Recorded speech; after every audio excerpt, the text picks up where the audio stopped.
Okay, it's Lucy here, and today we are joined by Jennie Finch. Thanks for coming. Thanks for having me.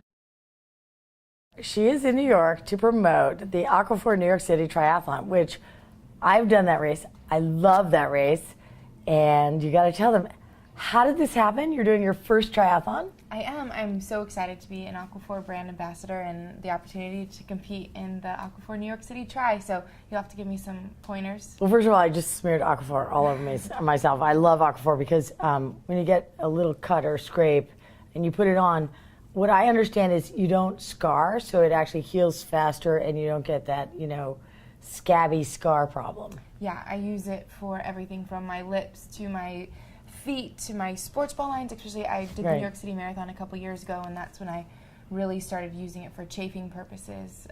It's good stuff. Where do you live? I live in Louisiana. Okay. So southwest side of Louisiana. We're about 10 minutes to the Texas border, 10 minutes to the Gulf. Here's a question. Someone said you swim with alligators? Well, I'm in Louisiana, so there's swamplands there, and yes. That would be a deal breaker for me. Yeah, so we did a sprint try, and there was a sign as you were walking in the water, and it's like, no swimming because of alligators. Nice. Beware of alligators. Like, oh, what'd you think? Good. And then I get in the water, and this girl next to me, she was like, I just want to be where the alligators aren't. And I was like, well, thanks. This has been like a mental hurdle that I've been trying to, get over. And the first thing she says to me as we're getting ready for this try is, I want to be where the alligators are. I'm like, trying not to think about that. Right, but your heart's my racing. husband assures me that they're more afraid of me than I am of them. So. I had a similar experience in Florida where the guys with the pontoon boats went out and scared the gators away so that we could swim. And all I could think of was, stay in the pack. Don't be last. If you're last, you could get jumped. Is there a move that you would say is your go-to strengthener that we could show people, this is what Jennie Finch does when she's got a couple minutes just to strengthen part of her body? Like, what's your favorite one? Well, rumor has it, I shouldn't challenge you because I hear that you dominate. No, that's so not true. No challenges, I look right? strong. We're just showing. I'm all hat, no cattle. I don't know about that. Rumor on the street is different than that. No. But I love lunges, and I've carried it over from, I think, softball too. We do a lot of one-legged stuff. All right, let's try it. Go ahead. We could even go out like this, and then I just like to alternate. Okay. And you could even, I like to put how far down 5 pound, 2 do you go? Weights. I go, not all the way down, probably maybe 2 or 3 inches from the ground. You have a very long leg.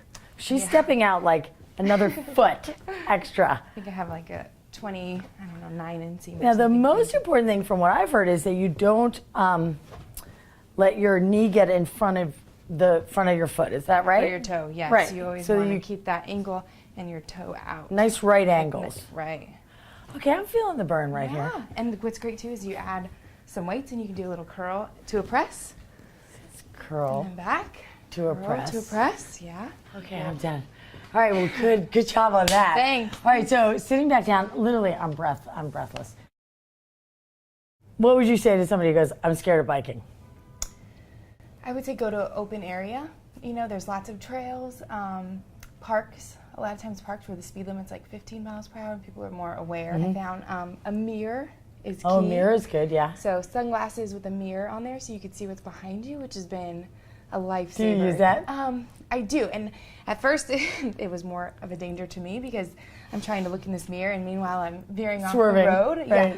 But now just to be aware, because nothing's scarier than being on the bike and then a truck comes by you and you're not prepared for it. That's, so at least you're you can wobbling, see something coming. And riding in groups, I think, is I was just going to say that. I also read a statistic I love to repeat, which is every time you double the number of bikers in your pack, you cut in half the chances of getting hit. Yeah. So 2 is safer, 4 is safer.